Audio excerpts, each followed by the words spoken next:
Bismillahirrahmanirrahim. A'udzubillahi samil alim minasyaitonir rajim.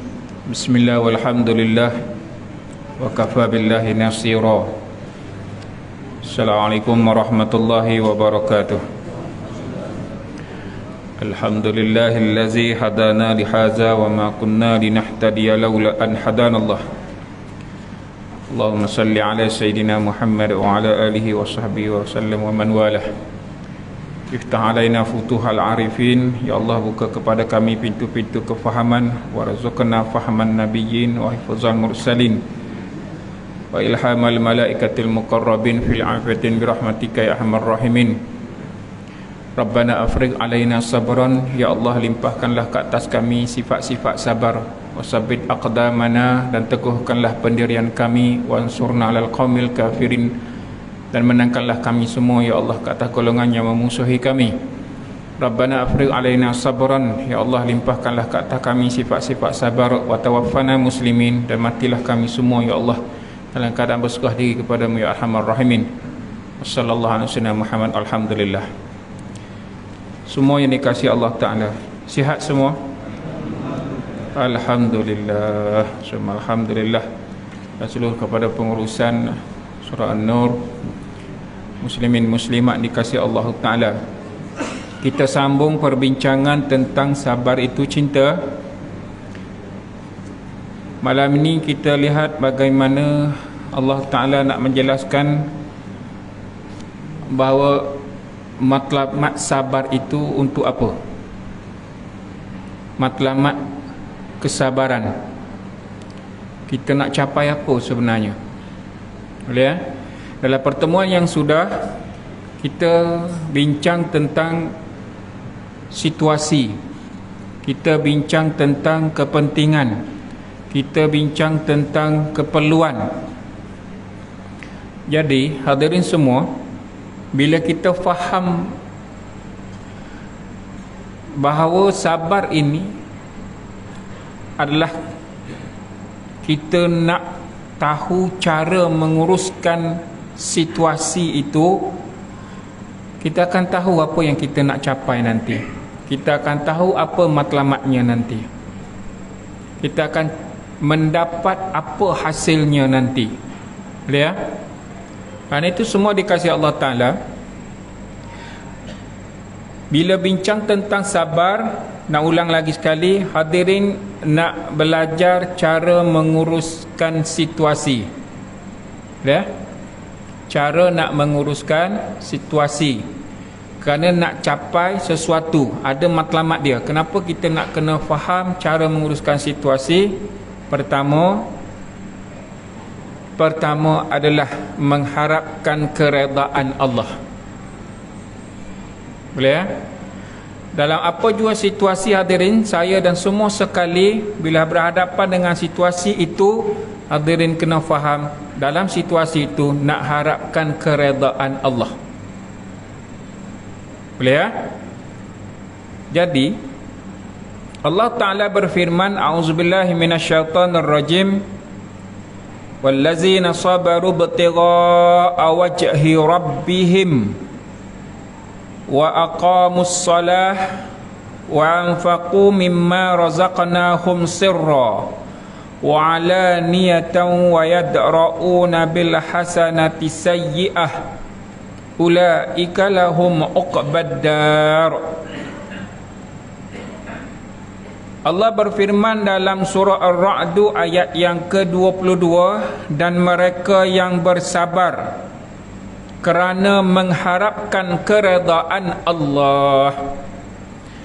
Wallazina sabaru ibtigha'a wajhi rabbihim. Mereka yang sabar itu sebenarnya mengharapkan keredaan Allah. Maka mereka itu adalah orang yang mendirikan salat, mereka berinfak atas rezeki yang Allah rezekikan kepadanya, sama ada secara terang-terang atau sembunyi. Kemudian mereka itu adalah orang yang menolak setiap daripada sesuatu yang menimpa ke atas dirinya. kejahatan-kejahatan yang tertimpa ke atas dirinya, mudarat-mudarat yang tertimpa ke atas dirinya, maka dia adalah orang yang menolaknya dengan sebaik-baiknya, dengan sebaik mungkin. Boleh? Sebab tu dalam kita memahami situasi, yakni keadaan setiap kita semua sekali berbeza ini, bila dia faham, bila dia buat melalui tindakan, perkataan atau perbuatan itu, dia meletakkan bahawa tindakan aku ini, aku nak Allah redha, maka dia akan bertindak dengan baik. Allahumma salli ala sayyidina Muhammad. Saya nak bagi tahu gini hadirin, sebab perkara ni, bab sabar ni, setiap kali saya bawa tajuk ni ke mana pergi, dia ada satu perkara yang menyebabkan orang rasa sekiranya aku ni sabar ni macam aku ni kena tindas, seolah aku ni orang yang lemah. Dia mari berasa gitu. Wallahualam hadir. Saya tak tahu kat sini rasa macam mana. Bila bawa nilai menjadi seorang yang sabar ni, berasa macam, oi, sampai bila nak kena sabar kalau orang buat zalim? Contoh gitulah. Seolah-olahnya tak ada ruang untuk nak balas balik. Seolah lemahnya seorang mukmin atau orang Islam itu kerana duduk dalam platform sabar. Seolahnya begitu. Salah tu tahu. Kena betulkan balik. Tiap kali bawa tajuk ni pergi ke mana? Tadi dekat Bukit Jelutong. Selepas je tu datang soalan. Banyak soalan datang kerana dalam keadaan macam confused lah. Bila kita maklumkan bahawa matlamat kepada sabar itu adalah untuk mencapai keredaan Allah, maka setiap orang yang beriman itu, bila dia nak bertindak, dia tahu yang dia buat itu dengan apa keadaan yang dia berlaku ke atas dirinya, dia mengharapkan Allah redha.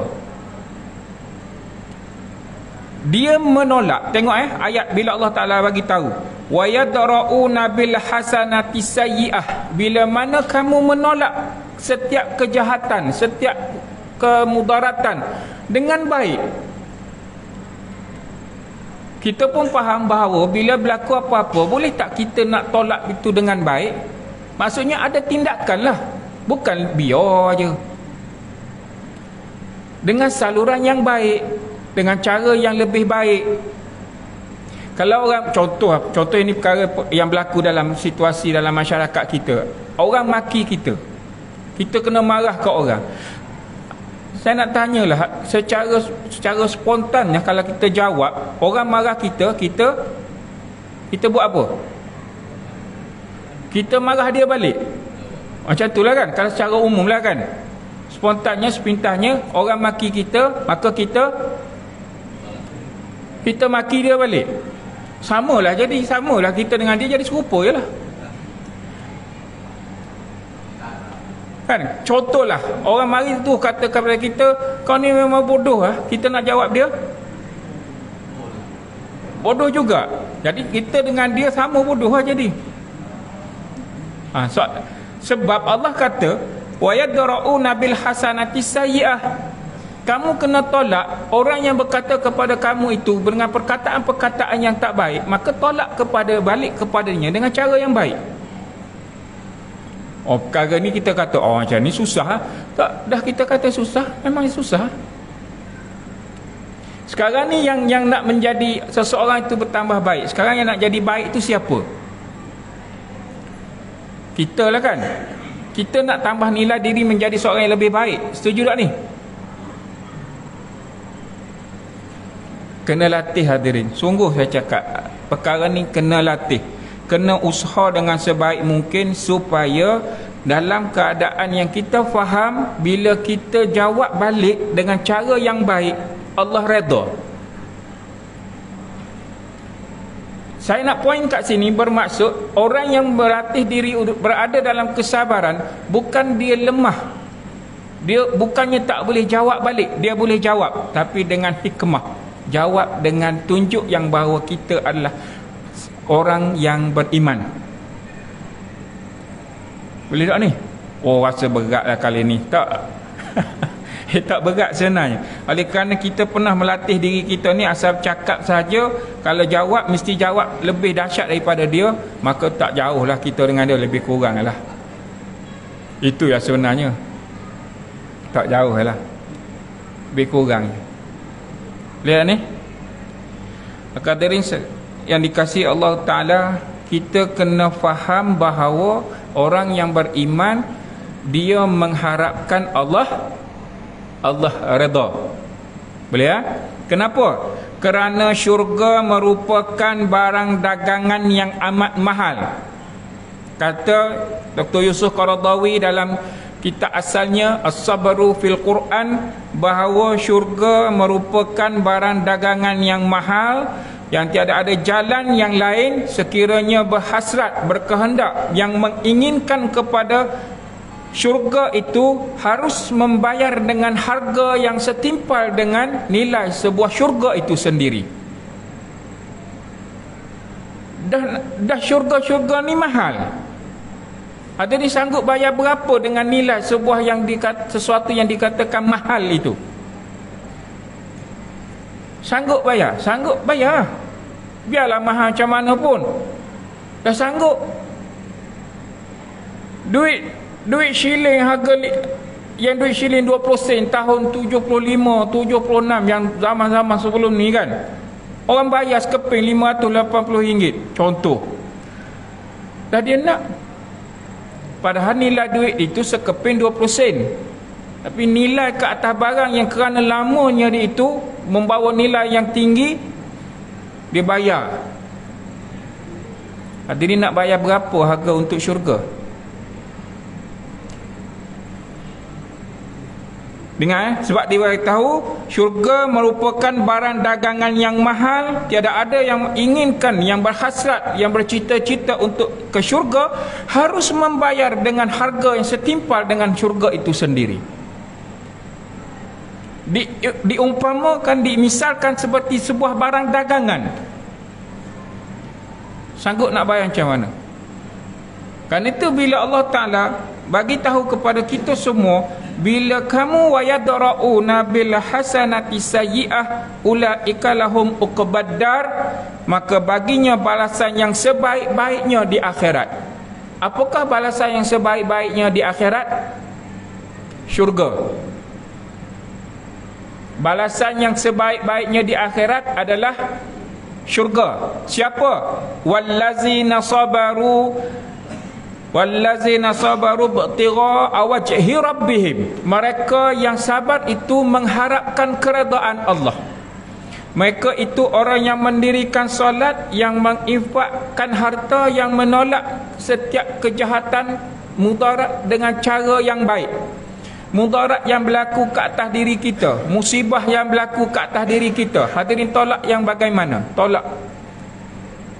Kalau terima yang macam mana? Lihat ni. Baik.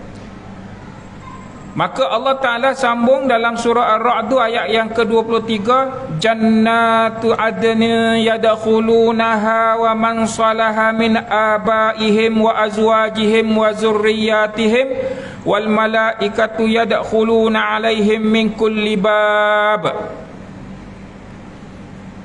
Maka ianya mendapat satu syurga yang kekal, mereka memasuki ke dalam syurga itu bersama orang-orang yang mengerjakan amal soleh, dan juga dari kalangan ibu bapa mereka, isteri-isteri mereka, anak-anak mereka, dan malaikat datang dari setiap penjuru syurga itu menziarahi ahli-ahli syurga.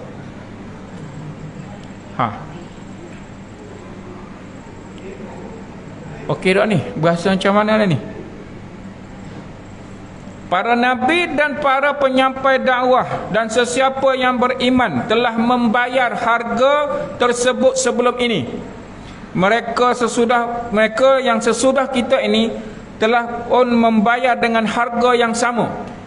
Bagaimana mereka yang terdahulu? Baik, sifat sabar yang mutlak ada pada Nabi dan Rasul. Mereka nak mendapatkan nilai sebuah syurga itu, apa yang berlaku ke atas mereka. Semua maklum, para Nabi dan Rasul menyampaikan risalah dakwah, mereka berhadapan dengan kecaman, mereka berhadapan dengan hentaman, mereka berhadapan dengan semua bentuk yang menyebabkan fizikal mereka luka, rasa mereka tercalar, kecewa, sedih ke apa, semua tu berlaku, namun mereka kuat untuk berhadapan dengan semua bentuk itu. Dari sudut fitrah manusia mari juga berasa, namun kuat mereka. Mereka membayar keseluruhan itu dengan iman yang baik, mengharapkan keredaan Allah. Maka syurga itu layak untuk mereka. Orang yang terdahulu yang berjuang mengangkat nilai sebuah agama, para sahabat kita maklum, semua tahu, betul tak ni? Dan hingga ke hari ini, berapa ramai yang orang berharapkan keredaan Allah, dia duduk dalam platform agama, kena marah pun tak apa, dia teruskan dakwah dia. Sekarang kita nak membayar syurga, nak membayar sebuah syurga tu, kita buat apa dan kita diuji bagaimana? Hadirin, ginilah contoh paling mudah. Duduk dalam masyarakat atau kita membawa kenderaan, kena ciluk, orang masuk simpang tak bagi signal, berasa marah tu tahap mana? Kita horn pula, manjang, geram, apa ni macam ni pun tak reti, kereta mahal, signal tak ada. Seolah kita kata gitu, nipis suara tu. Benda tu dari sudut ujian kesabaran untuk membayar sebuah syurga, tak ada apa pun lagi. Tak ada apa pun. Kalau setakat tu lah tak boleh nak lepas, nak dapat syurga macam mana? Soalannya gitulah. Betul tak ni? Jadi kita pun lihatlah dalam masyarakat kita pun lihat dengan diri kita berhadapan dengan situasi kita. Hak mana yang melayakkan kita untuk ke syurga?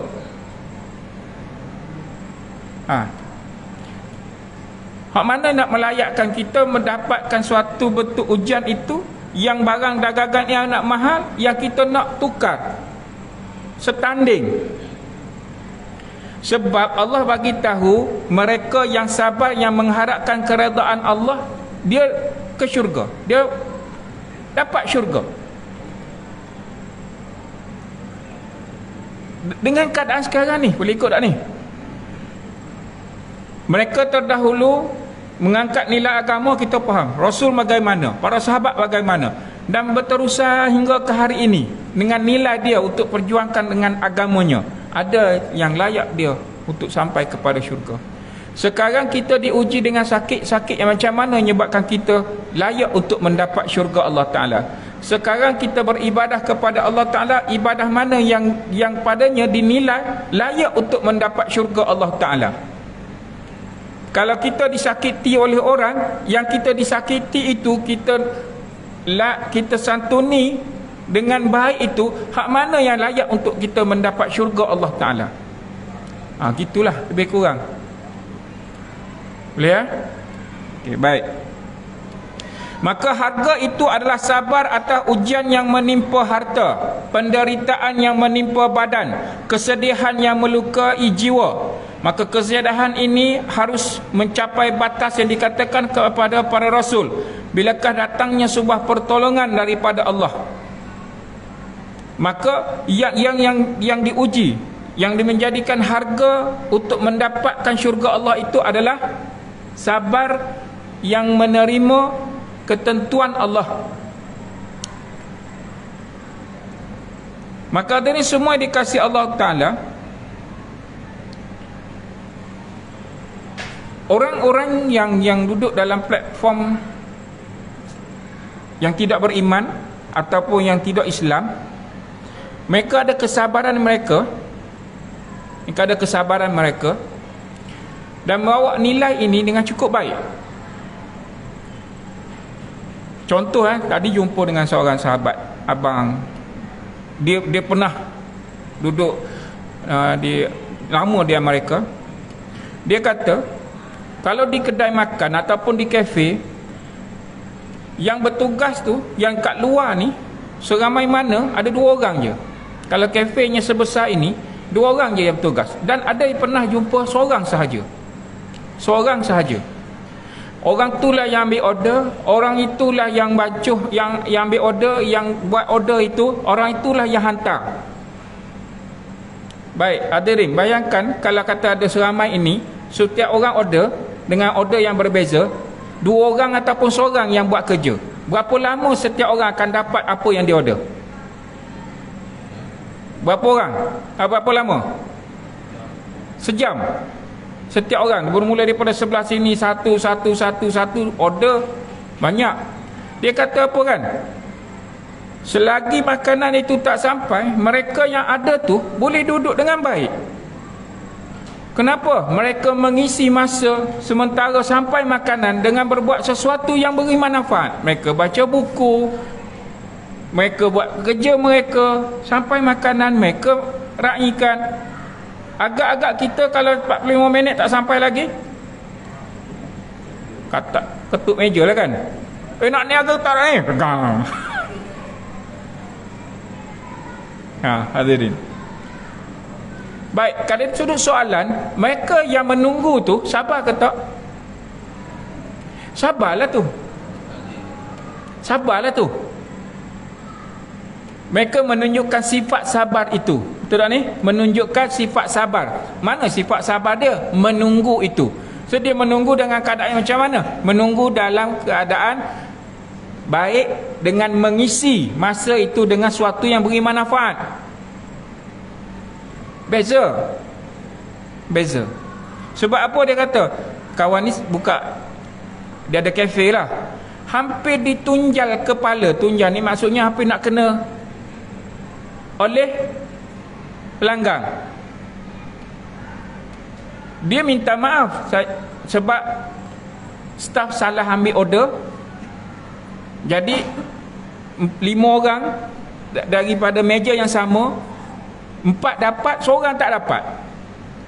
Dah dapat makan dah, seorang tak dapat. Jadi minta maaf. Dia kata apa? Kau jangan sebut pasal minta maaf, kau jangan sebut pasal Islam, aku tak suka. Tangan gitu dah. Hadirin, tak boleh sebut apa maaf-maaf, apa Islam.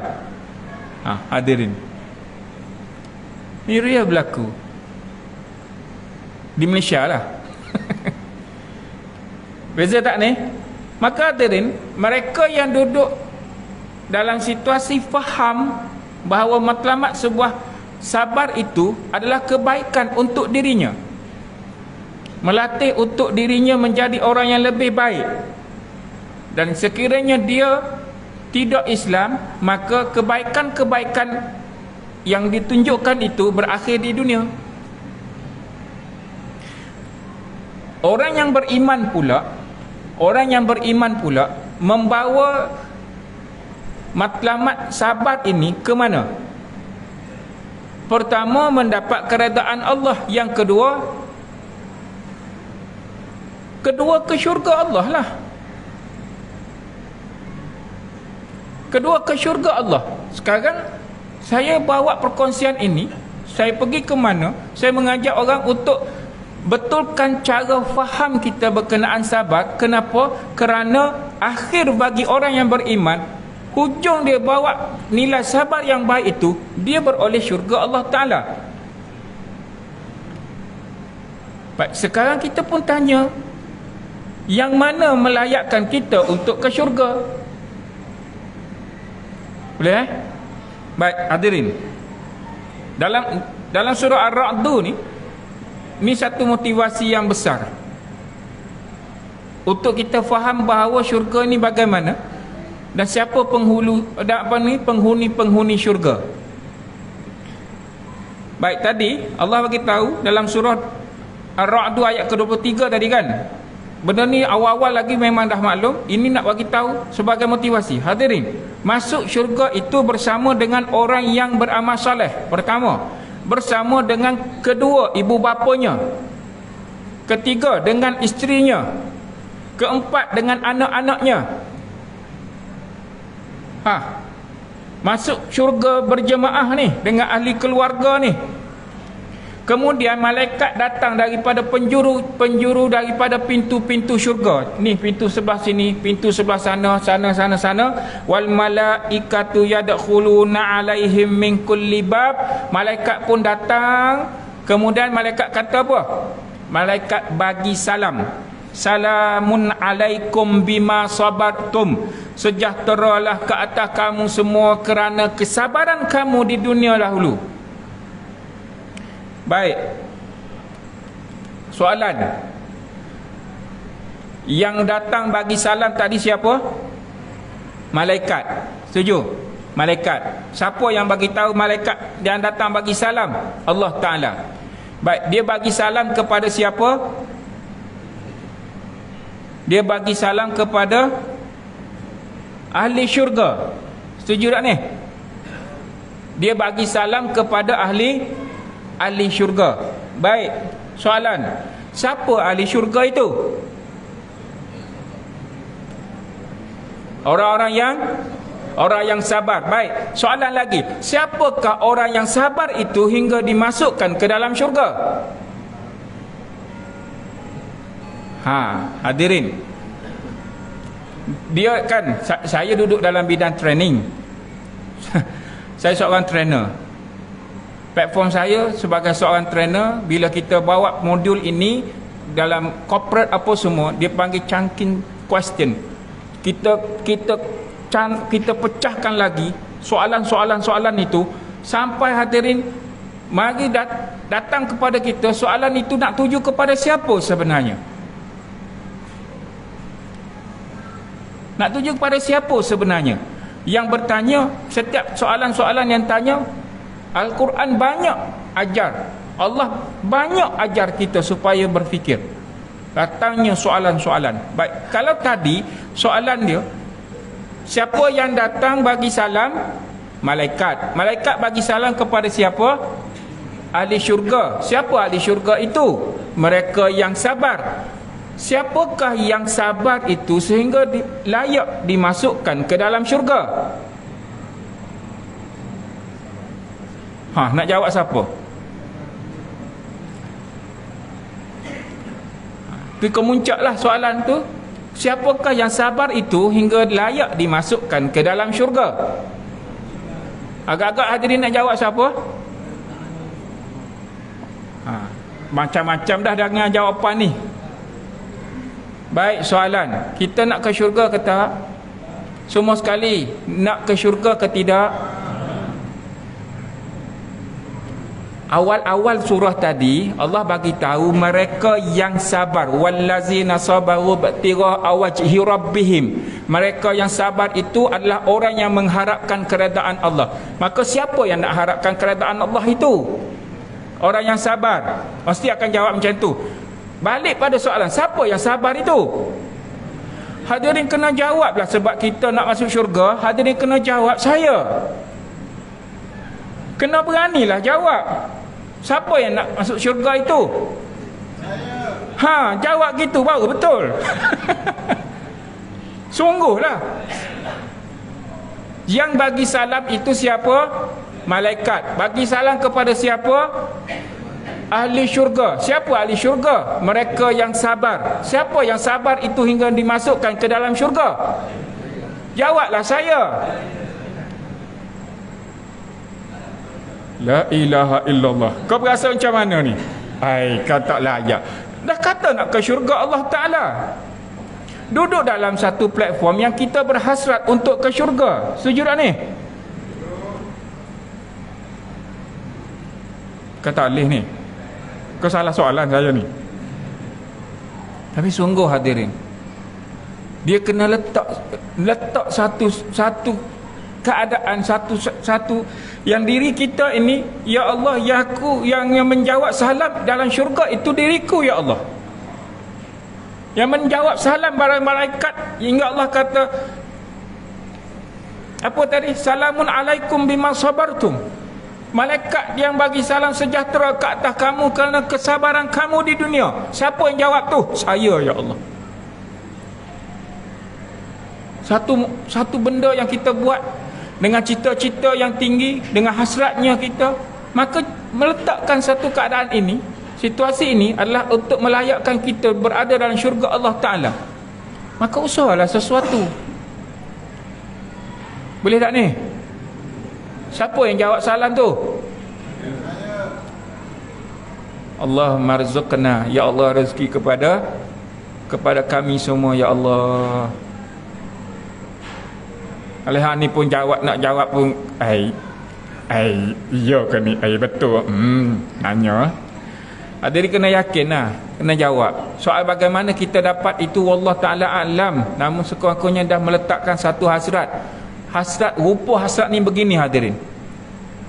Siapa yang berhasrat untuk mati di Madinah, kemudian dikuburkan di perkuburan Baqi', berasa nak ke tak?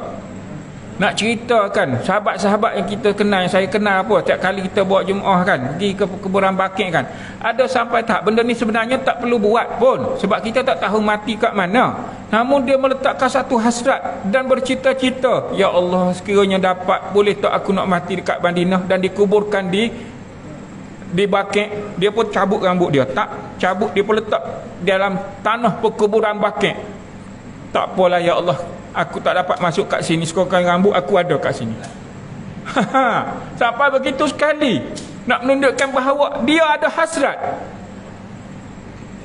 Ada hasrat nak ya Allah nak mati. Nak mati sebolehnya di Madinah dan dikuburkan di perkuburan Baqi'. Kenapa? Kerana dia bangkit bersama Rasulullah. Itu nilai orang yang meletakkan hasrat.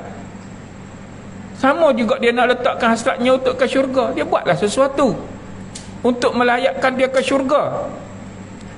Contoh itu yang paling jumpa, letak rambut. Ada siapa gitu? Allahu Akbar. Benda ni sebenarnya tak ada pun dalam secara khusus diajar oleh ulama ke apa. Cuma nak bagi tahu apa, bahawa hasrat itu tingginya.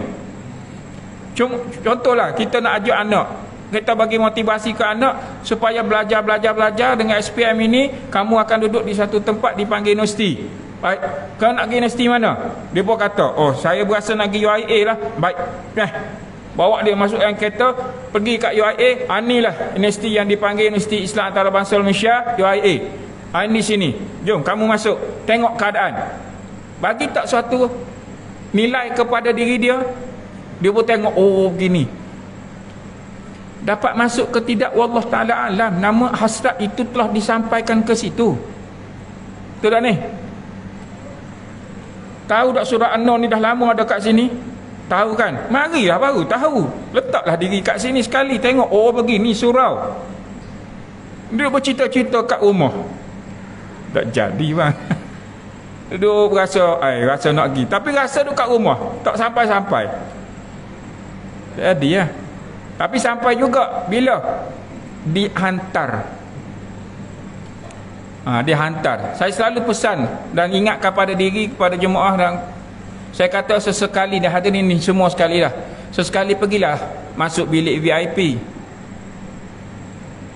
Kat sini ada kan bilik jenazah, bilik VIP kelas A punya, A++. Kenapa? Kat situlah dimandikan, kat situlah dibersihkan. Betul tak ni? Oh, dilayan dengan sebaik mungkin. Pergilah sesekali ziarah bilik kita. Betul tak? Ziarah bilik kita, bilik VIP tu, main-main. Pergilah. Allahumma salli ala sayyidina Muhammad. Baik, dapat sesuatu, sekurang-kurangnya bila datang satu soalan, siapa yang menjawab salam di syurga Allah Ta'ala itu? Saya. Bersama siapa? Bersama orang-orang yang beramal soleh. Sama siapa lagi? Dengan kedua ibu bapa saya. Sebut bersama dengan kedua ibu bapa saya. Bersama siapa lagi? Dengan isteri saya. Bersama siapa lagi? Dengan suami saya. Dengan siapa lagi? Dengan anak-anak saya. Ya Allah, masukkanlah kami semua ke dalam syurga-Mu ya Allah. Boleh tak begitu? Bolehlah ya Allah. Dah matlamat kita mendapatkan keredaan Allah. Maka bila nak mencapai kepada suatu keredaan Allah ini, Allah datanglah sesuatu benda yang melayakkan kita. Maka ujian ke atas semua sekali, termasuk saya, dia tak sama seperti ujian mereka yang awal membawa nilai agama dulu, dengan berjuang mengangkat senjata, dengan pergi jumpa musuh apa semua kan. Kan berbeza setiap zaman. Betul tak ni? Jadi zaman kita sekarang berjuang dengan nilai agama dan mengangkat diri hingga dilayakkan ke dalam syurga dalam situasi yang bagaimana? Berbeza kan? Bezalah. Sekarang ni dunia ni dunia ni. Fitnah bergerak dalam ni, banyak fitnah, banyak. Jiwa muda ke jiwa siapa sekalipun kadang cepat koyak dengan benda ni. Sebab layan banyak perkara. Dan Rasul bagi tahu kepada umatnya, fitnah ke atas umatku adalah harta. Fitnah ke atas umat Rasulullah adalah harta. Hari ini nilai orang tu mendapat sejuta yang pertama sikit. Zaman 80-an sejuta yang pertama, dahsyat. Hebat tu, memang dah kaya raya sungguh dah. Sekarang sejuta yang pertama bagi mereka duduk dalam dunia perniagaan, bagi mereka sejuta dah sikit. Mereka kena kejar kepada 5 dah. Kita yang biasa-biasa dapat sejuta ni, subhanallah, tak payah sejuta lah, 100,000 pun dah rasa ya Allah kan. Sumber mendapat duit sekarang cukup mudah. Dia cakap je, buat je konten dekat mana-mana, letak dekat TikTok dibayar, dekat YouTube dibayar. Konten ataupun apa benda tak beri manfaat pun dapat duit. Hadirin, ujian ke atas kita berbeza semua sekali. Sakit ke atas diri kita berbeza. Betul tak ni? Gitulah. Maka dari semua yang dikasihi Allah Ta'ala, Allah memerintahkan setiap apa yang berlaku ke atas diri kita. Ayat ni semua dah maklum, dah tahu. Apa dia? Bila Allah Ta'ala berfirman, a'udzubillahi minasyaitanirrajim, ya ayyuhallazina amanu ista'inu bis sabri wassalah. Pernah dengar tak ayat ni? Okey. Maka lihatlah cara kita mohon pertolongan itu bagaimana. Cara kita mohon pertolongan dengan Allah Ta'ala itu bagaimana? Cara kita, Allah ajar ya melalui sabar dan salat. Tapi cara kita itu bagaimana? Sabar kita dalam menerima ketentuan itu tahap mana? Tadi banyak soalan tadi memang banyak soalan. Sampai tahap seorang isteri nak bagi tahu apa, dia dalam kategori orang apa ni, suami poligami apa semua kan. Semua masuk bab poligami pun habis kata. Saya nak jawab macam mana? Situasi ujian-ujian ke atas semua berbeza. Maka dari semua yang dikasihi Allah Ta'ala, matlamat kesabaran itu pertama mendapat keredaan Allah Ta'ala. Kemudian mereka itu adalah mengharapkan syurga Allah Ta'ala. Boleh ya? Maka dari semua dikasihi Allah Ta'ala, moga kita semua Allah rezekikan sifat-sifat sabar yang baik, agar kita setiap daripada yang diuji ini mendapat suatu tempat yang terbaik, dan faham setiap ujian itu adalah semata-mata untuk meletakkan kita pada kedudukan yang terbaik di sisi Allah Azza wa Jalla. Rabbana afriq alaina sabran wasabbit aqdamana wansurna 'alal qaumil kafirin. Rabbana afriq alaina sabran wa tawaffana muslimin warzuqna fahman nabiyyin wa hifzal mursalin wa ilhamal malaikatil muqarrabin fil afati birahmatika ya arhamar rahimin. Wa sallallahu ala sayidina Muhammad walhamdulillah. Assalamualaikum warahmatullahi wabarakatuh.